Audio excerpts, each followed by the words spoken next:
Welcome to International Headquarters for the Nation of Yahweh, the nation of Israel, the tribe of Judah. It is here that we learn our true history,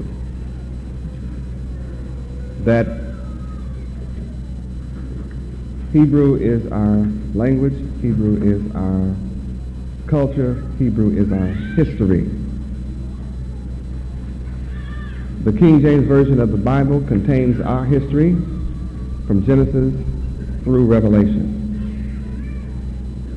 It is here that we learn the so-called black man of America has an identity as all other people of the earth have identity. The black men of America were brought from the west shores of Africa, and we were all Hebrew Israelites and are Hebrew Israelites until this day. Two tribes of us are in America, Judah and Benjamin. 10 of our tribes are in Africa until this day. I am the one promised to be born from among our people to unite us all. My first job is to reach Judah. Judah is chosen to be the ruler of the earth forever under the laws of Yahweh. Benjamin too comes here and among us and reclaims their heritage. What distinguishes Judah from Benjamin is that Judah is born to rule by their genes and chromosomes and will accept the challenge.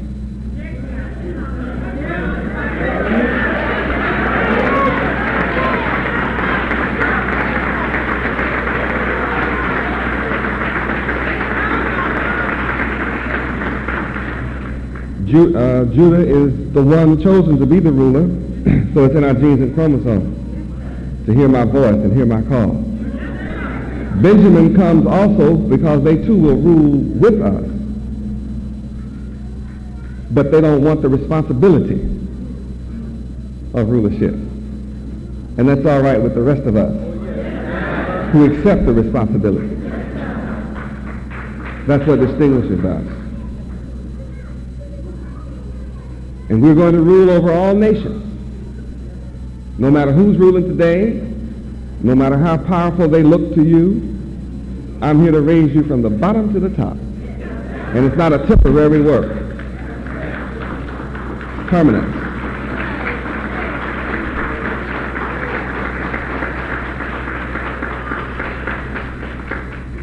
So when you see these so-called black men of America persecuted, treated evil these last 434 years, there is a reason.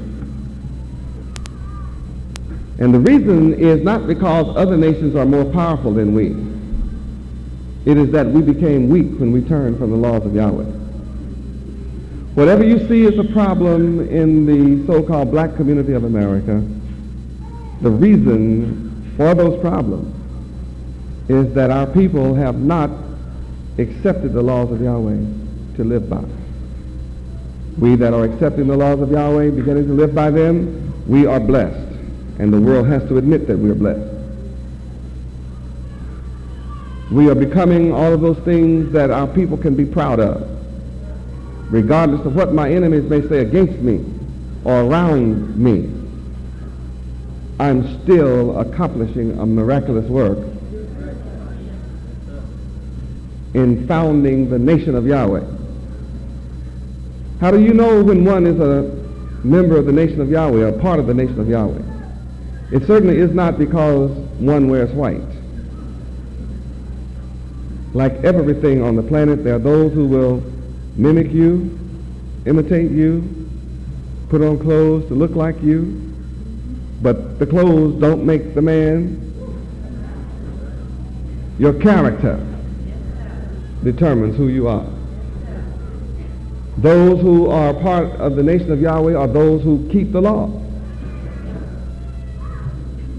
And the only way that you can know whether they're living as a part of the nation of Yahweh is to know the law yourself. And then you can see clearly who is real and who is phony.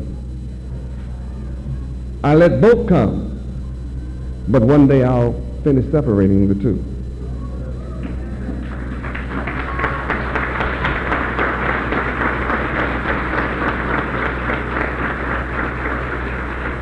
Praise Yahweh. I'm born to separate the wheat from the tare, the good from the bad, the right from the wrong. I'm building the kingdom of good, and all good people are welcome. Bad people may come, but they won't be able to stay. And it's only a matter of time that all bad people will take leave from us. One day soon it will be permanent. Welcome to Feast of Tabernacles, 5993. That's the year it is. This is the year 5993, 5,993 years from the day this evil, wicked rulership began. They were given 6,000 years to rule the earth, and on our official calendar they have but 7 years left, and I intend to cut that short.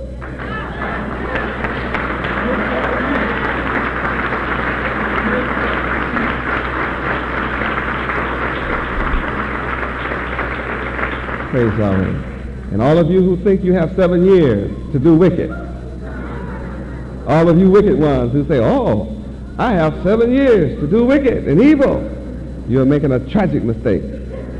You will be just like the people in the days of Noah, who had taught them for 120 years that the flood was coming, and they didn't believe it. When it finally came, they didn't believe it, because they said, so it's raining. Always rains, but it always stops. No big deal. But see, when Yahweh told Noah to go in the day before and close up the ark, everybody laughed because there was not a cloud in sight. Wasn't a river, wasn't a lake, wasn't an ocean in sight. The ark was built inland, on high ground. So you know everybody laughed. Look at that fool building an ark. Water is nowhere near. And he's talking about, we're going to drown. Man, shoot. But you who know the Bible know that it began to rain one day after he went in.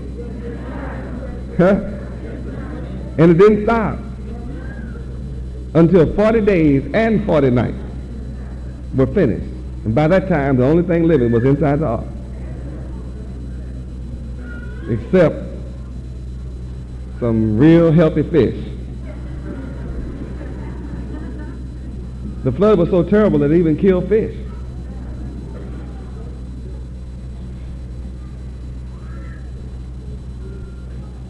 I'm here to warn you that as it was in the days of Noah, so shall it be in this day. Matthew 24.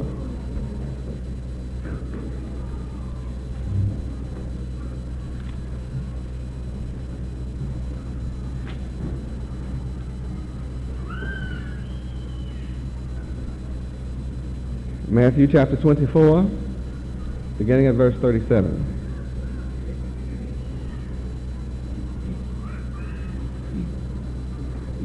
Let us read. But as the days of Noah were, so shall also the coming of the Son of Man be. For as in the days that were before the flood, they were eating and drinking, marrying and giving in marriage, until the day that Noah entered into the ark. Read on. And knew not until the flood came and took them all away. So shall also the coming of the Son of Man be. Praise Yahweh. Now that means people today will be like people were then. We just read how people were. They were partying. They all going to parties, eating, drinking till they were drunk, having plenty of sex, free sex, married sex, every kind of sex. It was right here. Drinking, eating, marrying, giving in marriage, partying, doing wicked, right up until the day that Noah entered the ark. And when the Son of Man comes, I am the Son of Man, you know. I hope you can see that I'm a man. See, people today have the same problem with me being the Son of Man that people had with Noah being the Son of God or a messenger of God or a prophet of God or servant of God. I mean, they had a problem with him. Or they would have listened. The fact that they did not listen did not stop him from being a servant. And because people today do not listen to me, will not stop me from being the Son of Yahweh. It's all a matter of who believes in good, who believes in the Creator, who believes that the Creator has power, and who rejects that the Creator has power. Some will say, well, I don't know you. How can I be sure? Well, we go over to John chapter 1 and see if everybody would know me or not. We just see. And if the book says everybody would know me, then you're okay. If you don't know me and the book says everybody would know me, you're safe. John chapter 1, verse 10. Read. He was in the world, and the world was made by him, and the world knew him not.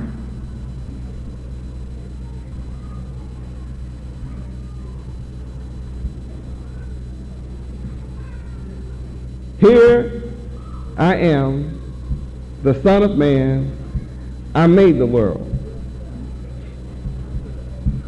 You're looking at the man that made the world. I made the whole world. I did.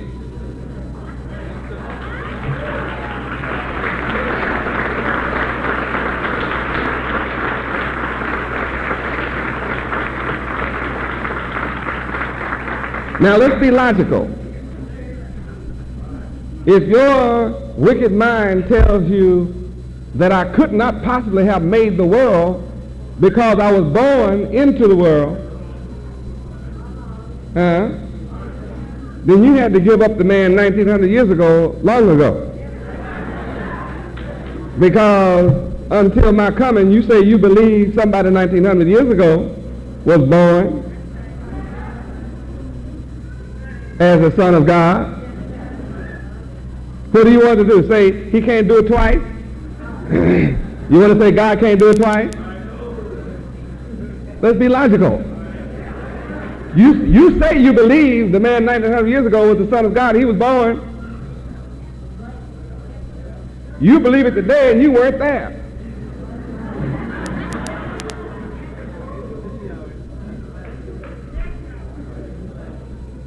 But my book tells me don't worry about it, because though I'm in the world and the world was made by me, the world doesn't know me.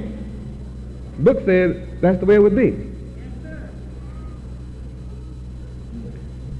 And then read the next verse, 11. Read. He came unto his own, and his own received him not. I come to my own people. That's my whole purpose for coming to the world, is to come to you. But my own people refuse to receive me as a people, as a whole. Though I'm in the world, made the world,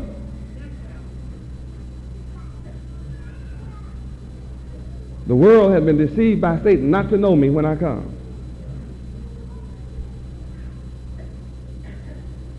Now, people told you he's coming back.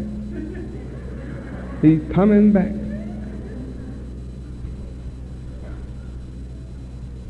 What's the problem with my people? They're looking for somebody with blonde hair and blue eyes? It'll be all right then? Is that it? Any blonde hair, blue eyes will be all right. Any one of them. As long as he's blonde hair, blue eyes. If he stood up and said it, it'd be all right. What a brainwashing. What deception.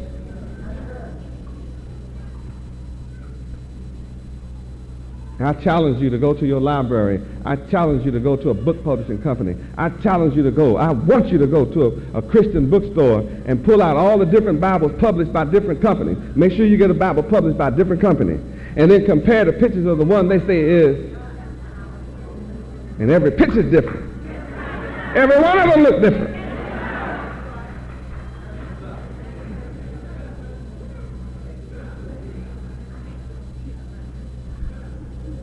Now let's be logical about this thing. If they have a picture of him, then how can all the pictures be different and he be the same man?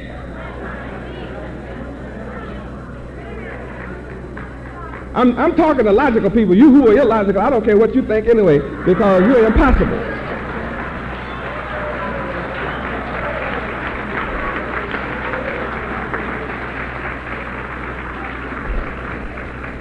I'm not coming to an emotional people. I'm coming to intellectual people. I'm coming to people who can reason, who are not afraid to ask a question.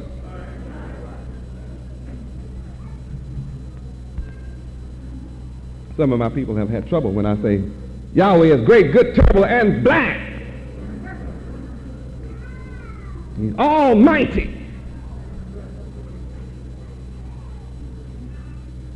You can have trouble with that. But if I came and said he's great, good, terrible, and white, everything would have been all right. Because you already know white folk are terrible.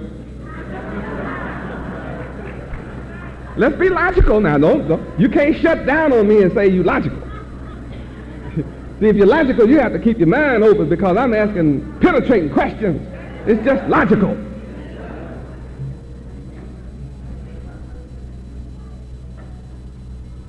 All right, here's the logical response, you see. When I come and announce the true color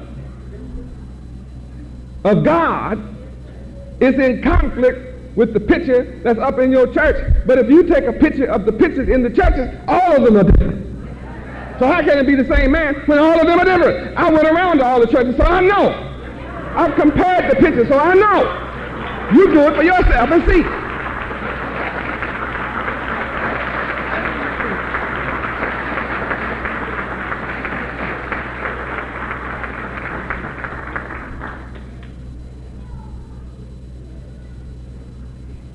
Well, what's wrong with you, Yahweh ben Yahweh? You believe in black supremacy? Let's be logical. What's wrong with you? You believe in white supremacy?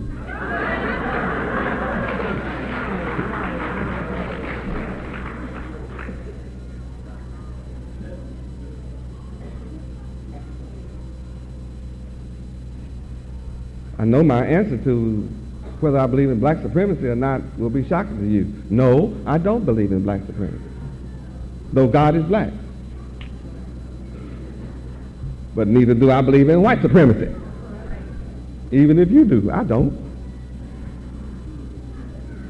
But I do believe in supremacy.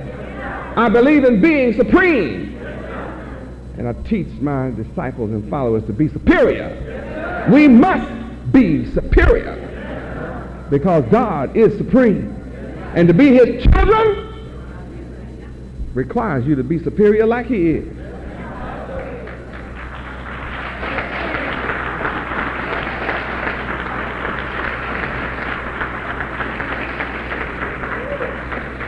Matthew 5:48.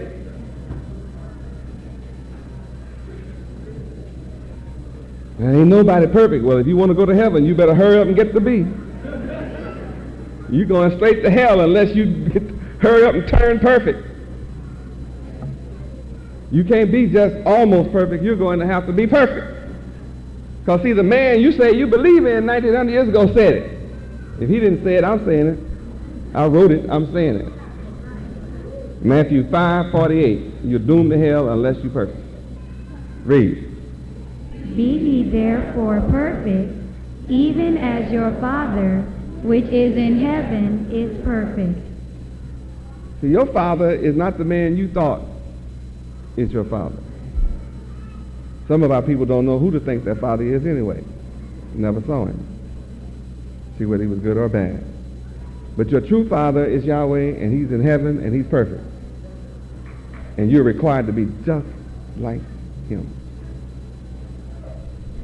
You read it. Let's be logical. Go back to John chapter 1. I'm in the world was made by me, and the world does not know me. They're hearing about me, but they don't know me. See me on television, but they don't know me. Hear all kinds of things in the street, but they don't know me. I come to my own people receive me not. Verse 12. Read. But as many as received him, to them gave he power to become the sons of Yahweh, even to them that believe on his name. You have to believe on the name of the Father. And the Father's name is Yahweh. Now you have to go look this name up yourself in your dictionary, Y-A-H-W-E-H, and find out yourself. Then you'll know his name is not the man 1900 years ago. When you look up Y-A-H-W-E-H, you see that that's the God of Israel. You look it up in encyclopedias, same. You look it up in Bible dictionaries, the same. God of Israel. So ever since Israel was, Yahweh was their God. Huh? Now when Moses came, he said he came in the name of the God of Abraham, Isaac, and Jacob. Exodus 6, 3. Exodus 6, 3. So don't tell me about somebody 1900 years ago. I appeared to Abraham. And I appeared to Isaac. And I came in the flesh and appeared to Jacob. All three. I did. So this is before the time of 1900 years ago. Let's be logical and deal with this. Yahweh existed and made appearances before anybody 1900 years ago. Read. And I appeared unto Abraham, unto Isaac, and unto Jacob by the name of Yahweh Almighty, but by my name Jehovah was I not known to them. Aha. So you can hang up that Jehovah Witness business. Abraham, Isaac, and Jacob didn't know no Jehovah. In fact, no God by the name of Jehovah exists. The letter J did not come into existence until the last 600 years. How many do not have my article on the letter J? You don't have it. Well, we got to create it for you back again. Does it still exist? It's around somewhere. Well, you make a request for it. All right. Carmel, you make some copies available so those who want to read up on the letter J. I have about 4 pages of history for you to study the letter J. Go to your research books. Go to the library and look it up yourself. The etymology says the letter J is less than 600 years old. So there's no Jesus or Jehovah. No John. No Joshua. No Jeremiah. And no Job. None of that existed.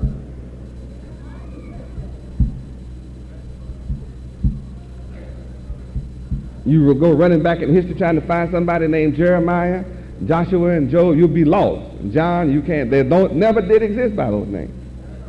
Letter just came into existence. The pronunciation just came into existence. Don't believe me, you have to do research. See, if you don't research this, then you'll just be all mixed up.